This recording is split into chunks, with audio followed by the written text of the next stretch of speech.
La team, c'est très grave.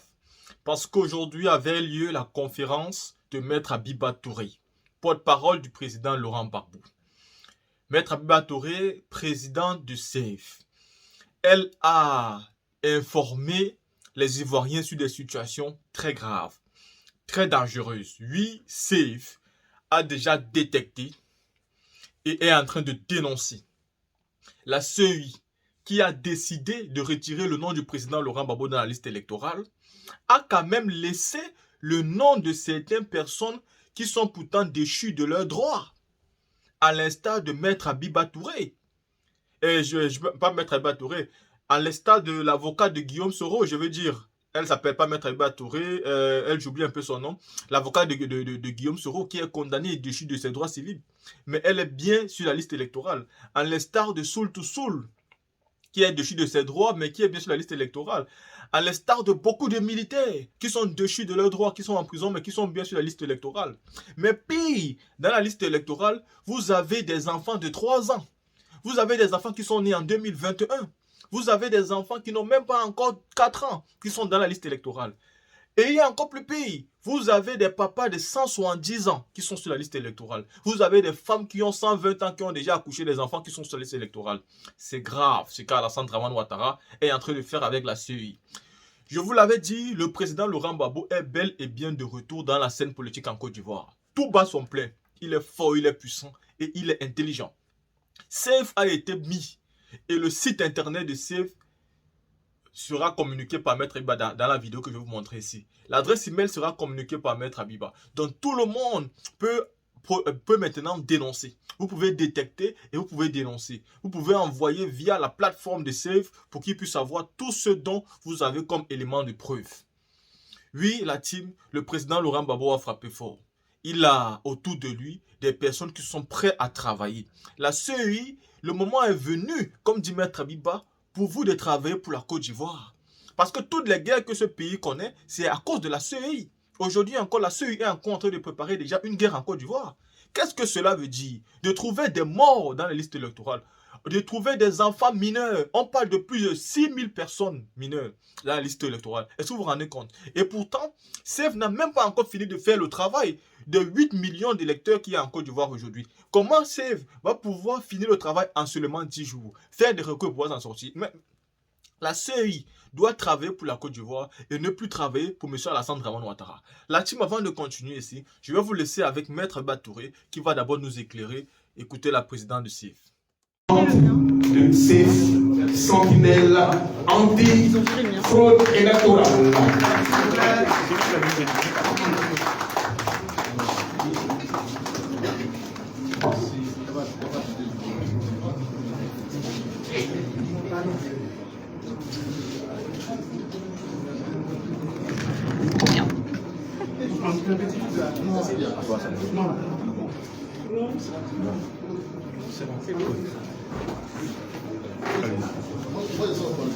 Maître Abiba Touré, chef de cabinet de son excellence du président Laurent Gbagbo, et également présidente de Sentinelle anti-fraude électorale. Merci. Je tiens tout d'abord à remercier l'éminente direction du parti d'être présente à cette conférence de presse, ainsi que l'ensemble des organes de presse. Donc, mesdames et messieurs, cette conférence de presse intervient près de 10 jours après la remise de la liste électorale aux partis politiques par la Commission électorale indépendante, et à peine 2 jours après le début de l'affichage. Mais avant de poursuivre, et comme il a été récité telle une incantation, les dispositions de l'article 4 du Code électoral, qui mieux que le président de la CEI pourrait expliquer la position de la CEI dans l'établissement de la liste électorale provisoire. Nous allons donc l'écouter. Vidéo, s'il vous plaît.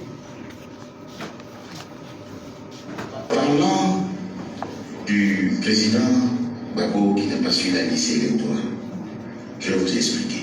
Comme il s'agit d'actualiser, de rendre la liste électorale conforme au corps électoral, l'article 4 dit ne peuvent être sur la liste électorale que les électeurs. Or, pour être électeur, il faut jouir de ses droits civils et politiques, être ivoirien, âgé de 18 ans. Alors nous, qu'est-ce qui peut affecter les droits civils?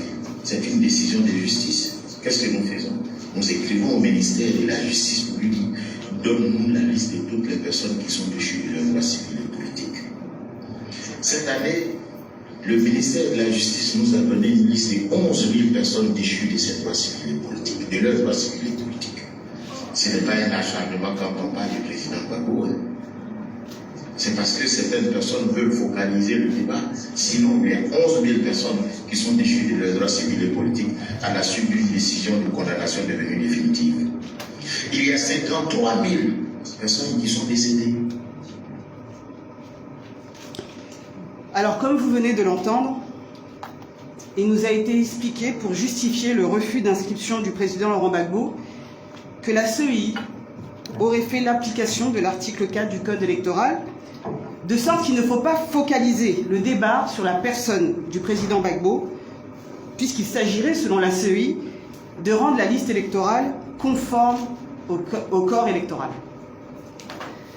La liste transmise par la CEI est donc, à ses yeux, une liste qui serait le plus conforme possible au corps électoral, si ce n'est les petits ajustements, ça et là, qui pourraient intervenir à l'occasion du contentieux, justement, qui va bientôt s'ouvrir. Je ne vous cacherai pas que, depuis cette cérémonie du 20 mai dernier, nous avons été régulièrement contactés par nos sentinelles qui ont été alertés d'un certain nombre d'irrégularités et de suspicions de fraude. Nos concitoyens n'ont également pas hésité à nous faire part de leurs préoccupations quant à la gestion même du processus électoral par la CEI. Alors, je ne vais pas passer toute la conférence de presse à vous réciter des articles de loi, ça serait ennuyeux, mais il y a au moins un article que je dois vous citer, un seul. C'est l'article 4 de la loi du 9 octobre 2001, portant composition, organisation, attribution et fonctionnement de la CEI, et qui dispose, je cite, « Dans l'exercice de sa mission, la commission électorale indépendante a accès à toutes les sources d'informations relatives au processus électoral et aux médias publics. Les autorités administratives sont tenues de lui fournir tous les renseignements et de lui communiquer tous les documents relatifs aux élections dont elle peut avoir besoin dans l'accomplissement de sa mission. » Cette disposition est très importante puisqu'elle met en évidence l'étendue des pouvoirs de la CEI dans l'accomplissement de sa mission et notamment la gestion des fichiers électoraux et la mise à jour annuelle de la liste électorale. Or, si l'on en croit les déclarations de la CEI, il semblerait que la gestion des fichiers électoraux se limite à l'actualisation de la liste électorale par la collecte des demandes d'inscription des Ivoiriens, par la collecte des demandes d'actualisation des données personnelles des électeurs déjà inscrits et à la radiation des personnes qui ont cessé de remplir les conditions pour demeurer sur la liste électorale. Donc si on en croit, elle a en gros 3 missions qu'elle doit effectuer en vue de la mise à jour annuelle de la liste électorale. Cette position de la CEI est confortée par son refus obstiné de tout audit de la liste électorale. La CEI prétend en effet que cet audit interviendrait déjà avec l'actualisation des données et de la phase du contentieux qui permettrait à chaque électeur de porter des réclamations devant elle. Cependant, une telle position est plus que critiquable. Pourquoi ? Parce que tout d'abord, les partis politiques, les candidats et les électeurs, ils n'ont pas les moyens de la CEI, par définition. Ils n'ont pas les moyens d'État. Ils ne peuvent pas vérifier les dates des enrôlements pour s'assurer que les personnes les enrôlements sont bien intervenus lors des dates et heures de période d'ouverture de l'enrôlement, par définition. Comment un parti peut avoir cette information? Comment un candidat peut avoir cette information? Comment un simple électeur peut avoir une telle information?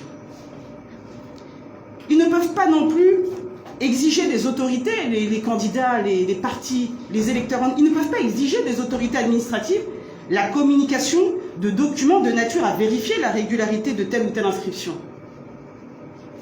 se lever comme ça, se rendre dans une mairie et demander les actes de naissance de ses voisins ou de gens dont on doute qu'elles devraient figurer sur la liste électorale?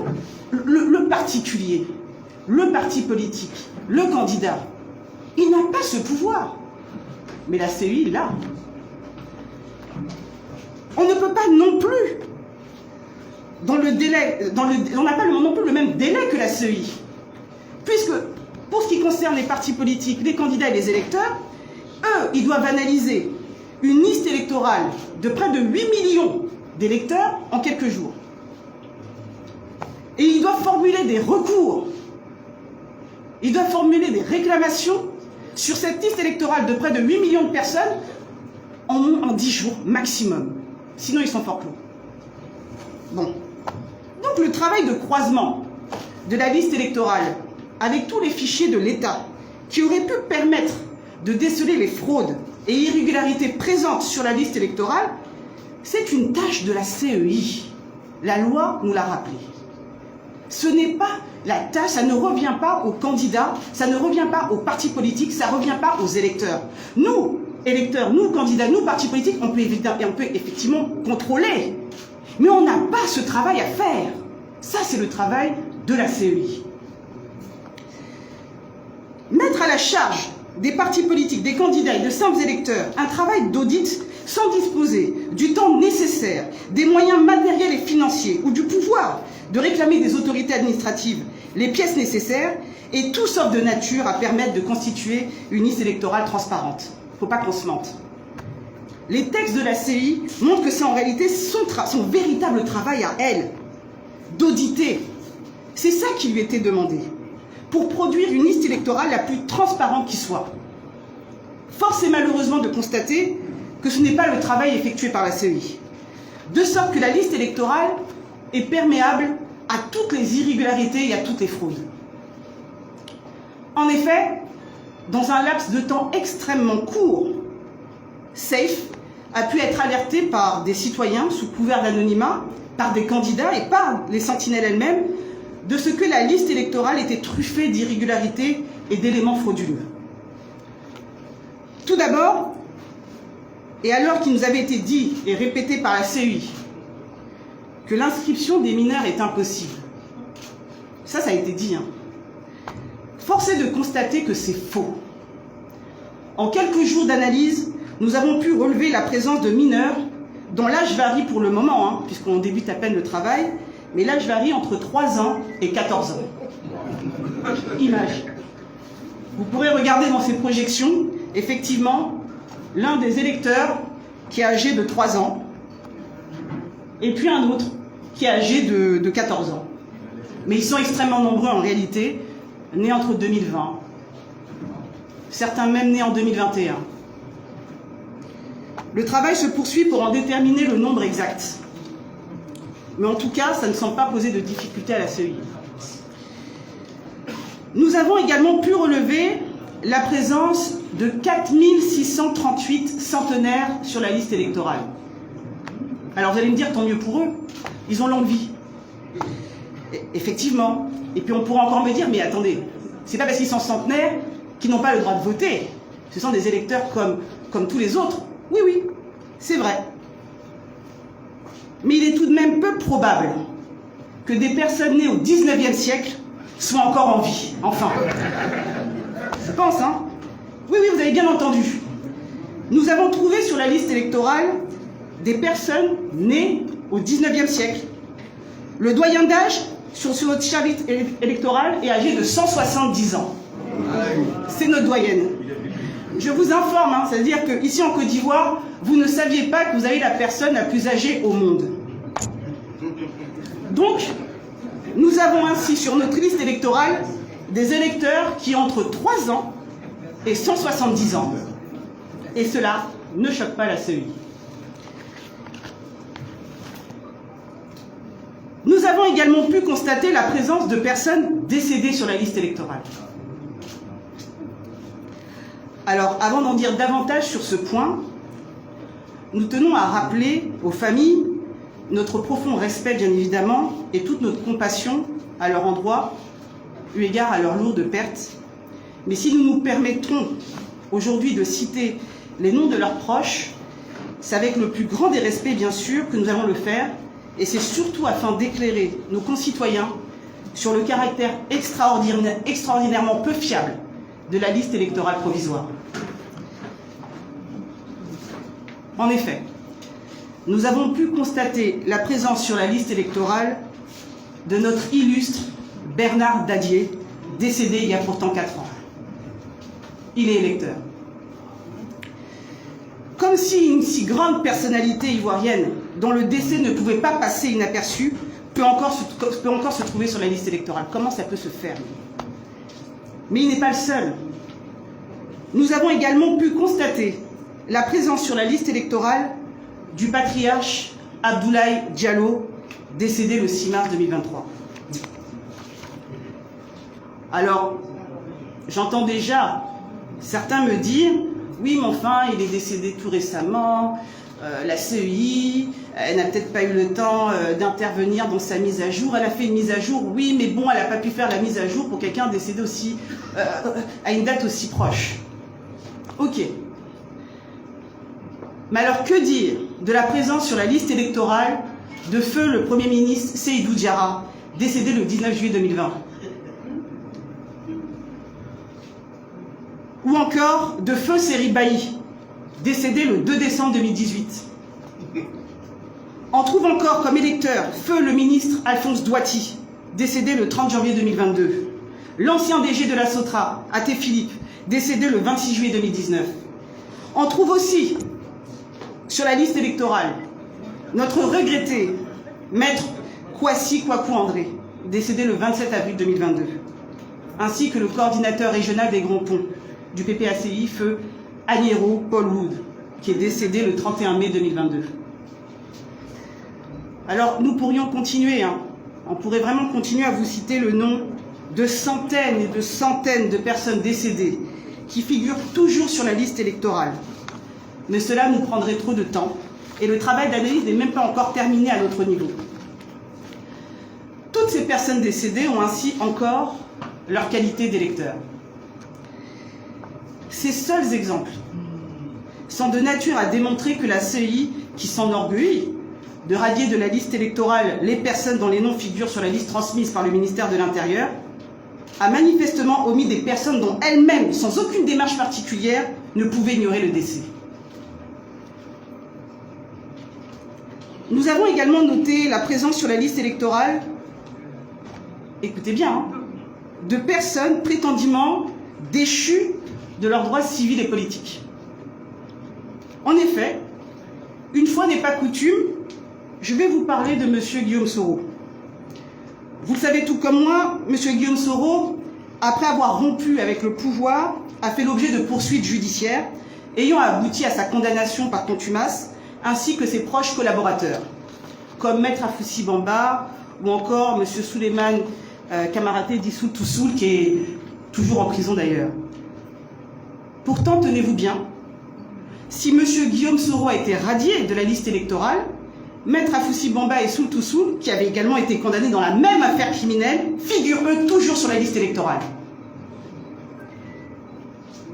Il en est de même dans une toute autre affaire criminelle concernant le général Dogboblé et le colonel Jean Abi, qui n'ont pas perdu leur qualité d'électeurs et se trouvent sur la liste électorale. Il en est encore de même du commandant Anselme Seka, dit Seka Seka. Oui, toutes ces personnes sont sur la liste électorale. Tous ces militaires qui croupissent en prison et dont on ne cesse de réclamer la libération ont tout de même le droit de voter. Et sont sur la liste électorale, contrairement à toutes les allégations de la CEI qui peinent à justifier l'injustifiable. Elles peinent à justifier l'injustifiable. Pour ce qui est des suspicions de fraude, on va prendre qu'un exemple, c'est la commune de Dabou. Parce qu'elle illustre assez bien ce qui nous a été dénoncé un peu partout sur le territoire ivoirien.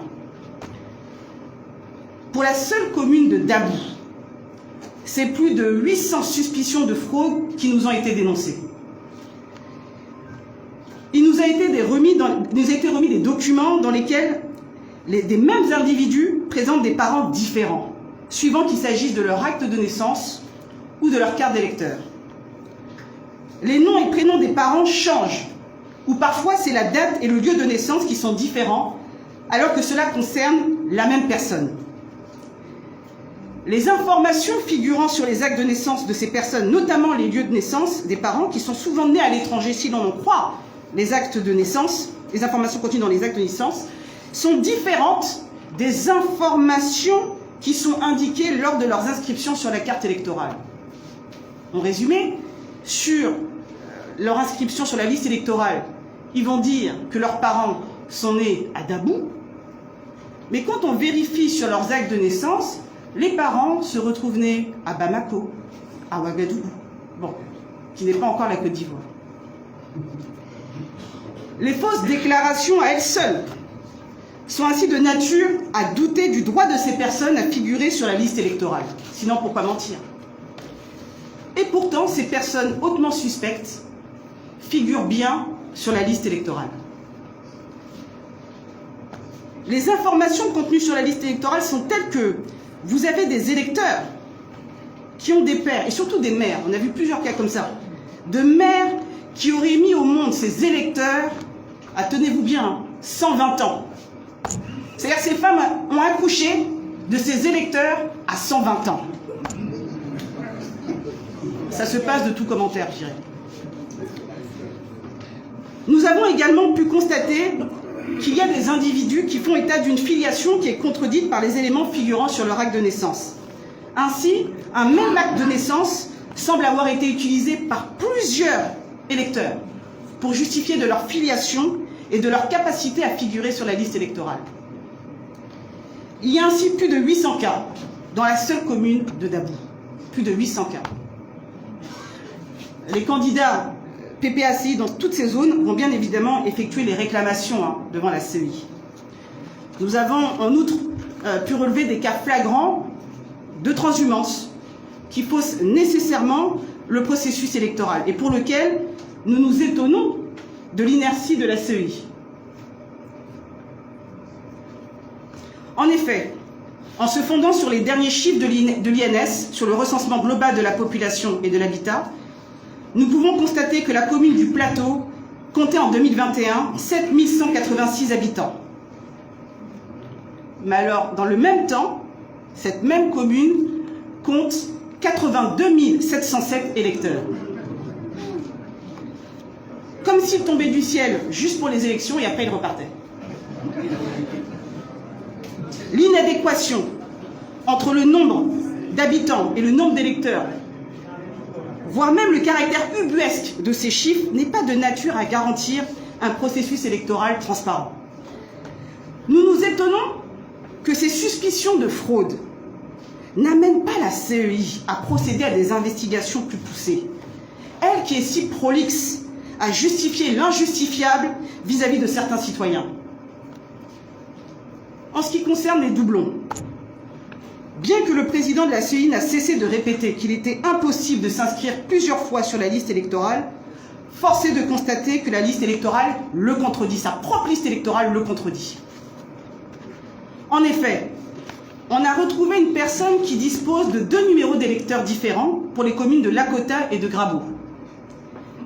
Une autre a 2 numéros d'électeurs différents pour voter dans la même commune à Bergerville. Tandis qu'une autre possède encore 2 numéros d'électeurs et donc 2 cartes d'électeurs différents pour voter à Abobo. On n'a pas fini le travail.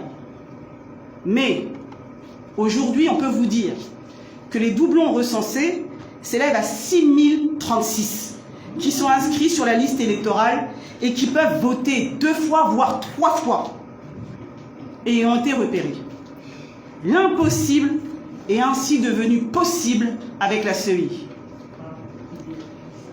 En résumé, à l'examen de la liste, on peut relever que des mineurs sont bien inscrits sur la liste électorale, des personnes nées au 19e siècle et dont on peut raisonnablement douter qu'elles soient encore vivantes sont pourtant bien inscrites sur la liste électorale, des personnes décédées sont bien inscrites sur la liste électorale des personnes condamnées pour crimes sont bien inscrites sur la liste électorale, des personnes détenant 2 voire 3 prétendument un numéro unique, le fameux numéro unique, il y en a qui en a 2 ou 3, et elles sont sur la liste électorale. Des personnes dont la filiation déclarée sur la liste électorale ne correspond pas à la filiation en registre à l'état civil, sont pourtant bien présentes sur la liste électorale. Toutes ces personnes, tous ces doublons peuvent être inscrits sur la liste électorale, mais pas le président Laurent Gbagbo. En réalité, ces quelques cas démontrent à suffisance le caractère discrétionnaire de la décision prise par la CEI de laisser les uns et pas les autres sur la liste électorale en fonction de ce qu'ils puissent être considérés comme de potentiels candidats aux élections présidentielles ou pas. Toutes ces incongruités relevées sur la liste électorale mettent nécessairement en évidence le caractère politique des décisions prises par cette institution. Cela décrédibilise totalement la CEI, qui apparaît comme un outil pour éliminer des adversaires politiques plutôt que comme une autorité administrative indépendante. Les faits sont têtus. Et les éléments factuels présentés réduisent à néant toutes les tentatives de la CEI de donner un fondement légal à des décisions qui apparaissent comme ayant été animées exclusivement par des calculs politiques. Les doutes sur la conformité de la liste électorale au corps qui serait conforme au corps électoral ne s'arrêtent pas à ces constatations qui ont un arrière-goût de règlement de compte politique. En effet, outre les incohérences et inconséquences relevées sur la liste électorale, des citoyens ont également commencé à nous alerter via les sentinelles sur des situations particulièrement préoccupantes, notamment dans les différentes communes et régions du pays, et notamment à Yopougon, à Abobo, à Cocody, à Anyama, mais aussi au niveau des régions, comme dans la Mai. Nous recevons et continuons de recevoir régulièrement plusieurs alertes que nous sommes en train d'analyser et qui, le moment venu, vont nous amener à faire une autre déclaration. Malheureusement, au regard du travail abattu en quelques jours seulement, parce que nous, ça fait que quelques jours que nous avons pu travailler sur la liste électorale, nous pouvons d'ores et déjà émettre les plus grands doutes et des réserves extrêmes quant au caractère rigoureux, transparent et sérieux de cette liste électorale provisoire qui semble avoir manqué son objet. On ne peut pas comprendre qu'avec le budget pharaonique alloué à la commission électorale indépendante, elle ne daigne même pas faire le minimum d'efforts en procédant au croisement et à la vérification de la liste électorale pour la rendre un peu crédible, juste un peu. Si l'on en croit la loi de finances du 20 décembre 2022, le budget alloué à la CEI pour l'année 2023, seulement l'année 2023, dépasse les 50 milliards de francs CFA. Je répète, son budget dépasse les 57 milliards de francs CFA.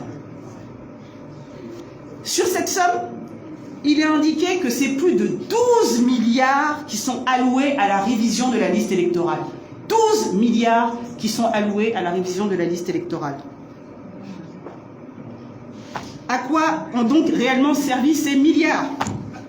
Quand on voit le piteux état de notre liste électorale, à quoi ont servi ces milliards? On est en droit de se le demander. C'est logique d'ailleurs de se le demander, quand on voit qu'on a encore des mineurs, des décédés, même des déchus de leurs droits civils et politiques. Cette liste électorale est en réalité ni fait ni à faire.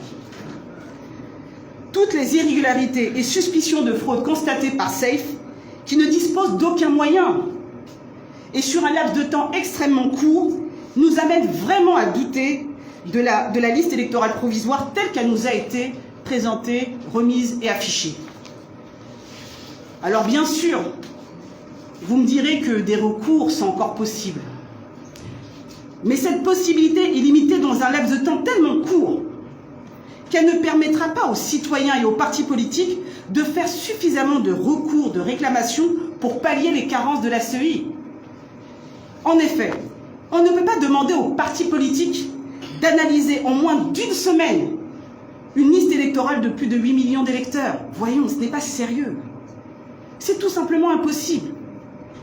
Néanmoins, nous n'arrêterons pas. nous ne cesserons pas de dénoncer toutes ces irrégularités. Il est vraiment temps que la CEI travaille réellement et sérieusement. Il est vraiment temps que la CEI travaille pour la Côte d'Ivoire.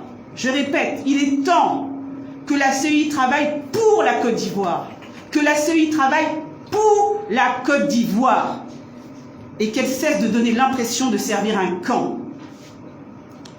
Avec toutes ces irrégularités et fraudes constatées, comment la CEI peut-elle encore être crédible pour présenter une liste électorale transparente et pour proclamer des résultats provisoires qui soient le reflet de la réelle volonté du peuple? À cet égard, aux différents problèmes juridiques posés par cette liste, nous avons été pour le moins interloqués par les propos de la CEI qui estime qu'il revient aux politiques de trouver des solutions à toutes les irrégularités juridiques que nous lui dénonçons, et notamment celles relatives au refus du président Laurent Gbagbo d'être inscrit sur la liste électorale.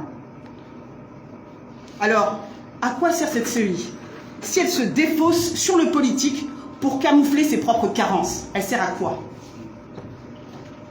En outre, nous trouvons ces propos assez graves, car ils reviennent à reconnaître que la CEI n'est pas véritablement indépendante. La CEI est pourtant censée agir en toute indépendance, conformément au droit, et faire son travail d'établissement d'une liste électorale transparente. Si la CEI n'est plus en mesure de remplir son rôle et que l'indépendance nécessaire est hors de sa portée, il va peut-être falloir trouver autre chose. Ou alors, trouver des personnes qui seront plus à la hauteur de la tâche. Nous espérons donc que tout sera mis en œuvre pour que la CEI, par ses actes, redonne confiance aux citoyens, et ce tant dans le traitement de la liste électorale que dans tout le processus électoral. En tout état de cause, et afin de demeurer vigilant sur tout le processus électoral qui inclut la liste électorale, SAFE dispose d'un site internet sur lequel tout le monde pourra alerter des irrégularités ou fraudes constatées. Vous trouverez le site internet de SAFE à l'adresse suivante, safe.ppaci.ci. En allant sur le site, il suffira de cliquer sur l'onglet « Signaler une fraude » pour nous transmettre toutes les irrégularités nécessaires. Et informations, bien évidemment. Tout le monde pourra également prendre connaissance des fraudes dénoncées à SAFE en cliquant sur l'onglet « Cas de fraude » qui recensera toutes les fraudes et irrégularités dénoncées. Chacun pourra s'informer sur les activités de SAFE en se rendant sur notre site internet.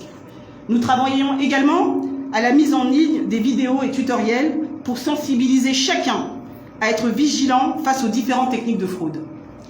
Il est également possible de nous alerter sur des fraudes ou irrégularités par mail à cette adresse info.safe30@gmail.com. SAFE continuera de rester mobilisé pour surveiller, détecter et dénoncer toutes les fraudes et irrégularités. C'est notre raison d'être. Et c'est la condition sine qua non pour que nos concitoyens aient de nouveau confiance en notre processus électoral.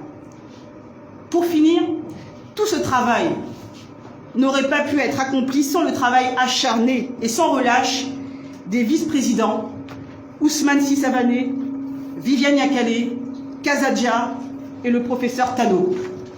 Mais surtout, il a fallu un travail intensif qui se poursuit encore aujourd'hui, 7 jours sur 7, par les sentinelles, que je tiens vraiment à féliciter et à remercier pour leur travail discret sur le terrain, qui nous a permis de remonter déjà toutes ces données qu'on a pu vous exposer aujourd'hui, mais qui se poursuit encore.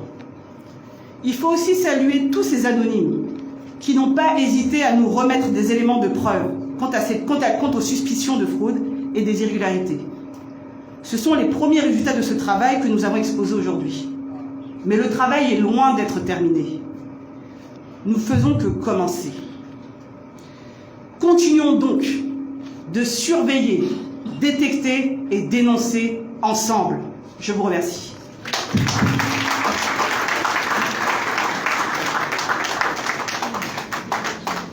Merci, Maître Abiba. Maître Abiba, chef de cabinet de son Excellence le président Laurent Gbagbo et présidente du CIF, Sentinelle antifraude électorale. Vous comprenez donc qu'après cet exposé, le président Laurent Gbagbo a eu raison de mettre en place CEF. Parce que si en seulement 5 jours, on a pu déceler qu'en Côte d'Ivoire, une maman de 120 ans a mis au monde un enfant qui peut être électeur aujourd'hui, il y a beaucoup à craindre. CEF doit être encouragé. Merci encore pour le travail. Amis de la presse, je vous demandais si vous aviez envie de poser des questions afin d'avoir des éléments de façon complémentaire. Maître Abiba est à votre disposition. Écoute vos questions. Vous vous présentez, montez votre organe et vous posez la question. Mais s'il vous plaît, qu'on soit succinct pour les questions. Merci. Je suis Simplice Zawi du journal Le Quotidien d'Abidjan. Alors, je voudrais demander, après toutes ces dénonciations, après toute cette longue liste de fraudes et de cas est-ce que la structure doit... Est-ce que le rôle de la structure, c'est simplement de dénoncer ou alors qu'est-ce qu'elle compte faire pour, je veux dire, mettre fin aux pratiques qu'elle juge et qu'elle qualifie de frauduleuses de la CEI? Merci.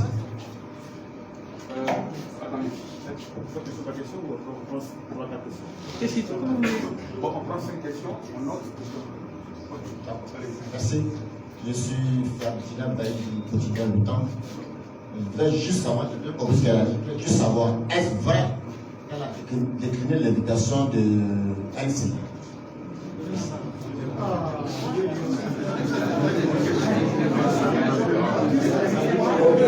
Merci. On s'écoute, s'il vous plaît, on s'écoute, s'il vous plaît. Merci. Alors, je voudrais poser la question suivante. Je suis Gomson Zago du quotidien La Nouvelle Alliance. Tu as besoin de quelque chose? Donc, je disais que je voudrais poser la question suivante après avoir écouté ce brillant exposé. Ils sont nombreux aujourd'hui, des hommes politiques et certains citoyens ivoiriens qui, compte tenu de toutes ces irrégularités dont elles viennent de parler, ils souhaitent que les élections, ces élections municipales et régionales, soient reportées. Est-ce que le PPACI peut travailler dans ce sens, peut se joindre à tous ceux qui font cette demande? Lamine Koulibaly du quotidien Génération Nouvelle. Ma question a 2 volets. Le premier volet, c'est si on tient compte du fait que tous les partis politiques sont représentés à la CEI et qu'il y a ce genre de cas flagrants d'irrégularité, est-on en droit de se poser la question de l'utilité de la présence des représentants des partis politiques à la CEI? Ensuite, le deuxième volet, après tout ce que vous venez de présenter, est-ce qu'il n'est pas temps de sortir de cette série des partis politiques et la confier à des structures dépendantes comme la société civile, civilement bien sûr?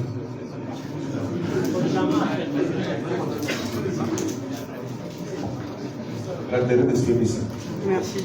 Alors, moi, ma question est toute simple. Alors, je suis Alain Aïmou, Micro Libre, au nom du média. Alors, je voudrais savoir, est-ce que le PPACI envisage, si éventuellement la date des élections municipales est maintenue, de se retirer de ces élections ou de rester dans le jeu? Ma deuxième préoccupation, est-ce qu'éventuellement, vis-à-vis de ces irrégularités, le PPACI envisage de mener une action en justice? Et si c'est le cas, on se souvient encore en Côte d'Ivoire de cette justice dont le PPACI a dénoncé à plusieurs reprises son système à gérer la justice ivoirienne à 2 vitesses. Je suis bien l'expression. Merci. C'est bon? Merci. Maître Pouel. Oui. Alors, pour la première question, qu'est-ce que CEF compte faire compte tenu de tous les cas de fraude et irrégularités constatés sur la liste électorale? Nous l'avons déjà indiqué, nous allons assister nos candidats pour les recours. Nous allons les aider à constituer les dossiers pour faire des recours. Vous savez, CEF, qui est un organe du PPACI, nous sommes un parti légaliste. Nous, on ne prend pas les armes. Nous, quand il y a des choses qui ne vont pas, on saisit, on forme nos recours et on dénonce. Donc là, on a dénoncé. Demain, nous formerons nos recours. On va aider nos candidats à former les recours. En ce qui concerne l'invitation sur la chaîne NCI, bon, moi je suis un peu gênée parce qu'ils ne m'ont pas contacté. Je n'ai pas été informée. Le journaliste ne peut pas dire qu'il m'a eu au téléphone et puis à la dernière minute, j'ai fui comme j'ai pu. Je n'étais pas informée.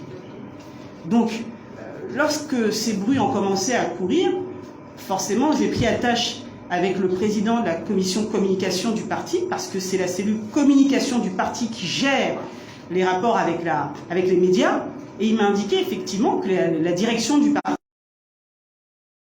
ont vu notamment, je crois que ça a été indiqué, de la mobilisation sur le terrain.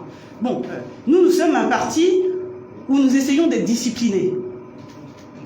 Donc, de toute manière, je ne peux pas me lever comme ça, parce que je ne me représente pas. Quand je vais sur un plateau de télé, je vais pour le compte, soit du président, soit du parti, soit des deux. Moi, je n'ai pas fui, je ne fuis pas. Et je ne pense pas avoir cette réputation du reste. Donc, voilà ce que je peux vous dire concernant cette fameuse, ce plateau de la NCI. Alors, maintenant, en ce qui concerne la demande de report des élections, ça relève de la direction du parti. C'est la direction du parti qui, à un moment donné, si elle estimera nécessaire, prendra les décisions appropriées. Mais il ne me revient pas, en tant que président de SAFE, de répondre à cette question. En tout cas, ce serait peut-être prématuré. Donc, en ce qui concerne le report des élections, je vous invite à prendre attache avec la direction du parti, qui, le moment venu, vous fera part de sa décision. Alors, en ce qui concerne la représentation des partis dans la CEI, bon, si on en croit la CEI, il n'y a pas de représentation de partis dans la CEI. Il y a des personnes désignées par des partis. Et là, la nuance. Donc, officiellement, le PPACI n'est pas dans la CEI, mais le PPACI a bien voulu désigner une personne dans la CEI. Bon, et vous conviendrez encore avec moi que la CEI n'est pas composée d'une personne, mais d'un conglomérat de personnes venues de tous bords. Bon. Donc, ce n'est pas une personne qui crée une majorité, dans l'absolu. Et puis, ce n'est même pas la question. La question n'est pas de savoir si on est dans la CEI ou si nous ne sommes pas dans la CEI. La question, c'est que la CEI doit agir conformément à la loi. Que la CEI doit travailler. Que la CEI ne peut pas venir sur les plateaux télé et dire oui, on a une liste, oh là là, oui, Gbagbo, non, mais bon, mais c'est pas se prononcer sur les autres pour qu'on se rende compte que finalement c'est un règlement de compte politique.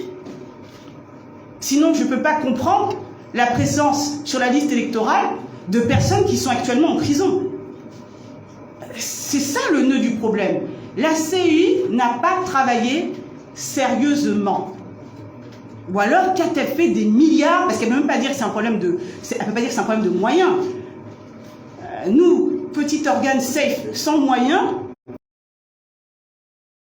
en réalité, le problème, c'est la CEI qui ne travaille pas, manifestement, et qui procède, ça c'est forcé de constater, à prendre des décisions qui peuvent être analysées comme des règlements de compte politiques, où on choisit qui on retire, et puis on laisse les autres, on ne regarde pas les autres, mais on choisit qui on retire de cette liste-là. Un enfant de 3 ans peut aller voter, mais pas Gbagbo. Un décédé peut aller voter, mais pas Gbagbo. Une personne emprisonnée peut aller voter, mais pas Gbagbo. C'est ça. Comment voulez-vous qu'on le prenne autrement que comme, finalement, une façon de procéder à des règlements de compte politiques? Et ce n'est pas le rôle de la CEI.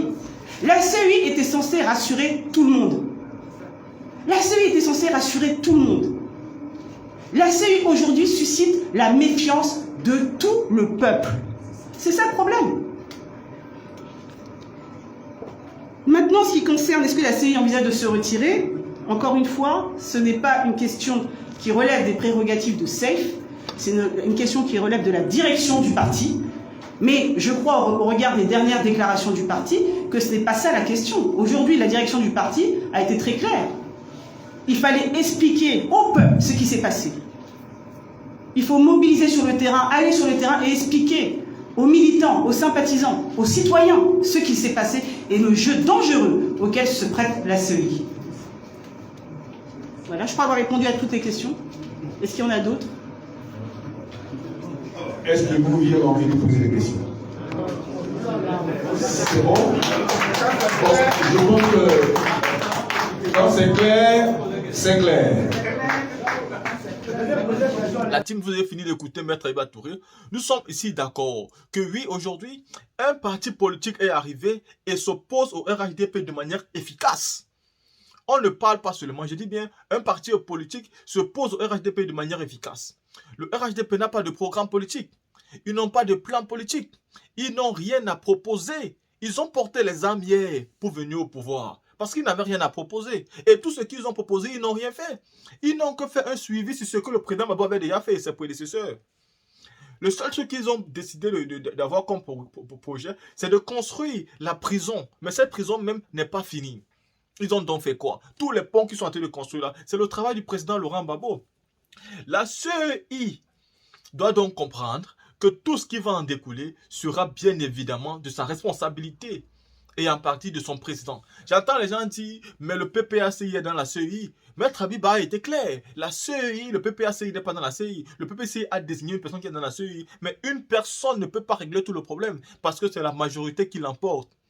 Parce que vous pensez que celui qui est représentant du PPACI, lui, ils vont venir le consulter pour faire leur marmaille. Ils vont venir le consulter pour faire leur tripatouillage. Non, ce n'est pas possible. Lui, ils vont faire les trucs derrière. Il est là, qu'est-ce qu'il va faire?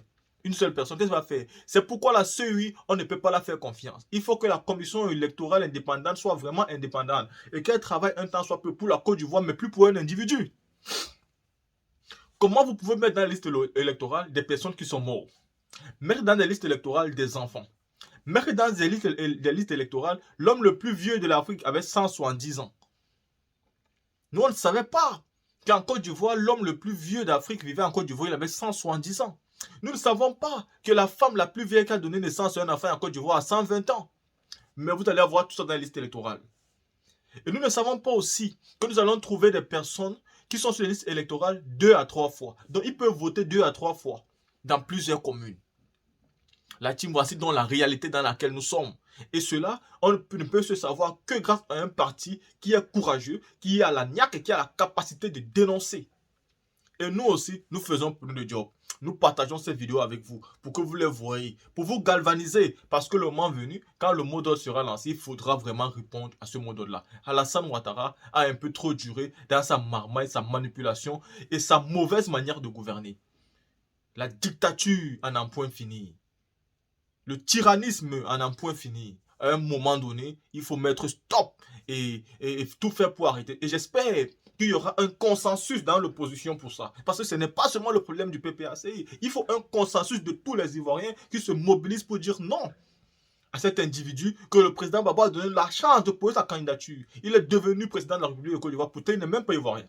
Et aujourd'hui, lui, il veut interdire les vrais Ivoiriens d'être candidats. Tout en choisissant des personnes qu'on ignore la provenance et les mettant dans la liste électorale pour bomber les chiffres au moment venu. La team, ceci étant dit, vous avez écouté la vidéo de Maître Abiba Touré. Dites-moi ce que vous pensez. J'ai été vraiment stupéfait en écoutant ça, mais c'est dramatique. Et le président avait dit, on ne change pas l'homme.